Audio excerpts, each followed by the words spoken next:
അസ്സലാമു അലൈക്കും വറഹ്മത്തുള്ളാഹി തആല വബറകാതുഹു. ബിസ്മില്ലാ വൽഹംദുലില്ലാ വസ്സലാത്തു വസ്സലാമു അലാ അഷ്റഫിൽ മുർസലീൻ വഅലാ ആലിഹി വസഹ്ബിഹി അജ്മഈൻ അമ്മാ ബഅദ്. പ്രിയമുള്ള മുഅ്മിനീങ്ങളെ മുഅ്മിനാത്തുകളെ, പരിശുദ്ധമാക്കപ്പെട്ട റമളാനിന്റെ വളരെ പവിത്രമായ ദിനരാത്രങ്ങളിലൂടെയാണ് നാം സഞ്ചരിച്ചു കൊണ്ടിരിക്കുന്നത്. ഏറ്റവും ശ്രേഷ്ഠമായ റമളാൻ 17 ബദർ ദിനം നമ്മളിലേക്ക് ആഗതമായിരിക്കുകയാണ്. ഹിജ്റ 2-ാം വർഷം റമളാൻ 17 നടന്ന ബദർ എന്ന സ്ഥലത്ത് വെച്ച് നടന്ന യുദ്ധം ആയതുകൊണ്ടാണ് ഈ യുദ്ധത്തെ ബദർ എന്ന് വിശേഷിപ്പിക്കുന്നത്. അഹ്ലുൽ ബദർ റളിയല്ലാഹു അൻഹും, ബഹുമാന്യരായ ബദരീങ്ങൾക്ക് വളരെയധികം ശ്രേഷ്ഠത ഇസ്ലാം കൽപ്പിക്കുന്നുണ്ട്. അവരുടെ ശ്രേഷ്ഠത എണ്ണമറ്റതാണ്. ഒരിക്കൽ ജിബ്രീൽ അലൈഹിസ്സലാത്തു വസ്സലാം വന്നുകൊണ്ട് പരിശുദ്ധ റസൂൽ സല്ലല്ലാഹു അലൈഹി വസല്ലം തങ്ങളോട് ചോദിക്കുന്നുണ്ട്, ബദരീങ്ങളുടെ മഹത്വം അങ്ങ് എങ്ങനെയാണ് കണക്കാക്കുന്നത്? പരിശുദ്ധ റസൂൽ സല്ലല്ലാഹു അലൈഹി വസല്ലം തങ്ങളുടെ മറുപടി ഇപ്രകാരമായിരുന്നു: മിൻ അഫ്ളലിൽ മുസ്ലിമീൻ, മുസ്ലിമീങ്ങളിൽ ഏറ്റവും ശ്രേഷ്ഠരായിട്ടാണ് നാം അവരെ കണക്കാക്കുന്നതെന്ന്. ബദരീങ്ങളുടെ മഹത്വം അതുകൊണ്ടാണ് ഞാൻ ആദ്യം പറഞ്ഞു വെച്ചത്, വളരെ മഹത്വമേറിയതാണ്, എണ്ണമറ്റതാണ് അവരുടെ മഹത്വം എന്നുള്ളത്.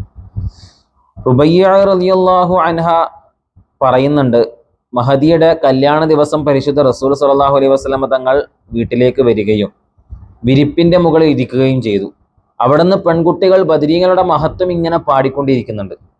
അപ്പോൾ പരിശുദ്ധ റസൂൽ സല്ലല്ലാഹു അലൈഹി വസല്ലം തങ്ങളുടെ വരവ് കണ്ടിട്ട് ആ മദ്ഹ് നിർത്തിയിട്ട് അതിലൊരു പെൺകുട്ടി, വഫീനാ നബിയ്യുൻ യഅലമു മാ ഫീ ഗദി, നാളെ എന്ത് സംഭവിക്കുന്നു എന്നറിയുന്ന പ്രവാചകൻ സല്ലല്ലാഹു അലൈഹി വസല്ലം നമ്മളിൽ ആഗതനായിട്ടുണ്ടെന്ന് നബി സല്ലല്ലാഹു അലൈഹി വസല്ലം തങ്ങൾ മദ്ഹ് പറഞ്ഞപ്പോൾ പരിശുദ്ധ റസൂൽ സല്ലല്ലാഹു അലൈഹി വസല്ലം തങ്ങൾ പറഞ്ഞത് ഇപ്രകാരമായിരുന്നു: ദഈ ഹാദിഹി വഖൂലി ബില്ലദീ കുന്തി തഖൂലീൻ, ഇത് നിർത്തിയിട്ട് നിങ്ങൾ ആദ്യം എന്താണോ പറഞ്ഞുകൊണ്ടിരുന്നത്, അഥവാ ബദരീങ്ങളുടെ മഹത്വം റളിയല്ലാഹു അൻഹു, അത് നിങ്ങൾ തുടരുക എന്ന് പറയുന്നു.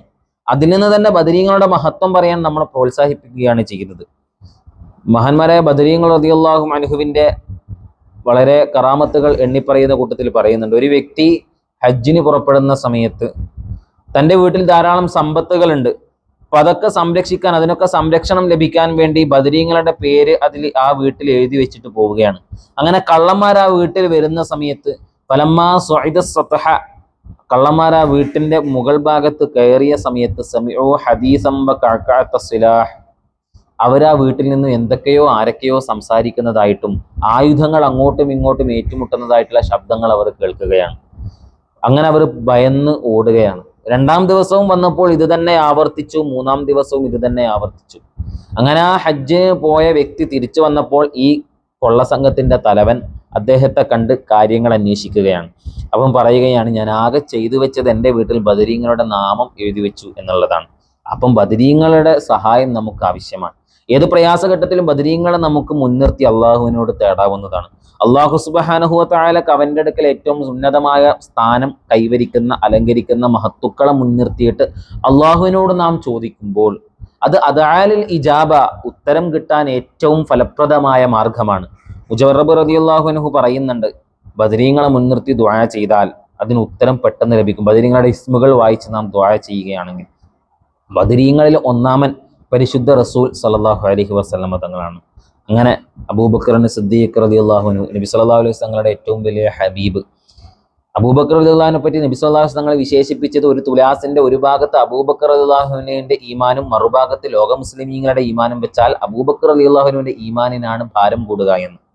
ഉമർ ഇബ്നുൽ ഖത്താബ് റളിയല്ലാഹു അൻഹു, പിന്നെ ഉമർ ഇബ്നുൽ ഖത്താബ് റളിയല്ലാഹു അൻഹു എന്ന് പറഞ്ഞാൽ ഒരു കാലത്ത് ഉക്കാല ചന്തയിലൂടെ പ്രഭാതത്തിലൂടെ വരുന്ന സമയത്ത് അവിടെ കട തുറന്ന് കച്ചവടം നടത്താൻ തുടങ്ങുന്നവരോട് 500 ദിർഹം ആവശ്യപ്പെടുമ്പോൾ അവർ കച്ചവടം നടത്തിയിട്ട് ഒന്നും കിട്ടിയിട്ടില്ല, തുറന്നതേ ഉള്ളൂ കട, കുറച്ച് കഴിഞ്ഞതിന് ശേഷം അങ്ങക്ക് തരാം, തരില്ല എന്നല്ല, കുറച്ച് കഴിഞ്ഞ് കച്ചവടമായാൽ അങ്ങക്ക് തരാമെന്ന് പറഞ്ഞാൽ പോലും അദ്ദേഹത്തിന്റെ തലയറുത്ത് ചെറുവിരൽ മുറിച്ച് മുള്ളിൽ കുത്തി കഴുത്തിൽ മാലയായി ചാർത്തി നടന്ന ഉമർ റളിയല്ലാഹു അൻഹു പിന്നീട് ഒരു കാലം ഉണ്ടായിരുന്നു.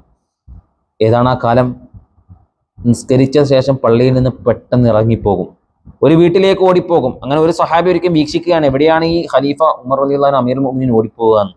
അപ്പോൾ ഒരു വീട്ടിലേക്ക്, ഒരു വൃദ്ധയായ സ്ത്രീ തനിച്ച് താമസിക്കുന്ന വീട്ടിലേക്ക് പോവുകയും ആ സ്ത്രീയുടെ, ആ വൃദ്ധയായ സ്ത്രീയുടെ മനോഹരിച്ചത് അവിടെ നിന്ന് കാഷ്ടമൊക്കെ വൃത്തിയാക്കുകയാണ്.